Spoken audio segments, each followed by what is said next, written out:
So I have to say, last night, saw the movie, went home, turned on all the lights. Of course, it's the night that I'm home alone. Turned on all the lights, slept on the love seat because it's right next to the door. I felt like I had to have an exit strategy. It's like, okay, if I see anything, I can look down the hall and see it, run. If the door opens, I can easily push it closed. That's awesome. That's really awesome. From watching the movie. Yeah, it's not the exciting part of joining something like this where you can kind of get in people's minds that way. Yes, yes, Yeah. it's so exciting. Maybe you can do some things to scare her away. You know, get some sage, take it all around your house, Cleanse your house. cover the mirrors, Get holy water, wear a cross, Yes. and then have a Bible right by your right hand. and get a little bit aloe vera plant and put it inside your house. I did look for an egg. Don't have eggs in the house. I was very sad about that. So when we're watching these movies as audience members, we get that sense of dread. When you are acting in this movie and those scary scenes are happening, do you feel that on set when you're acting? Sometimes. I remember that there's one scene where I'm just looking in the closet and it's pitch black and I turn on a light. And filming that was one of the first things we filmed. The set was so eerie and it was so dead silent while we were shooting that it really was creepy. Yeah. There was a lot of times where you got creeped out, especially in that house. I feel like something that helps us get creeped out is the characters, because this is very much about characters and not just about the ghosts. Yeah. Everyone is dealing with something. Can you talk a little about Linda? Your character's dealing with grief. Yeah, she is. She's dealing with grief. And it was actually something I liked about the characters. She wasn't relying on her husband. She wasn't, she's a mother, but she's out there on her own trying to protect her children.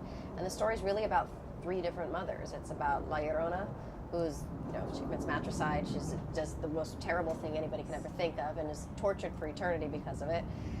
And then Patricia's character, who I believe that I'm coming in to help, and my ignorance just causes terror for everybody.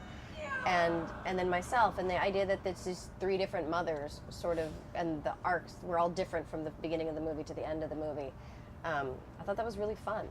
There's a lot of good female characters in the film. Agreed. I felt like, Raymond, your character was surprising because you wouldn't expect him to act that way in the slightest. I don't know if it's giving away to talk how he kind of, coerced Don't people. give it away.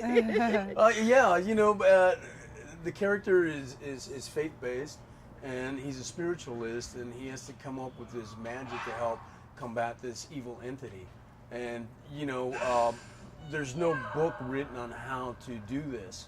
So he has to kind of feel his way through it and try to come up with answers. How often do you battle La Llorona? Oh, it was my first time. Oh, good. Help me out. I got this.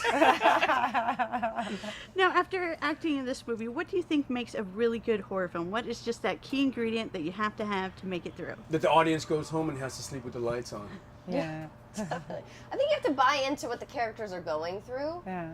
To some extent, and then the director and the editor have to really put it together in a way where it sort of takes you on this roller coaster where there are moments of great tension and then relief and sort of you laugh and everybody's watching it in the theater. It was really obvious that the momentum that the director, that Michael Schaub's he built throughout the film, and I think the really good horror films are well orchestrated in terms of the tension.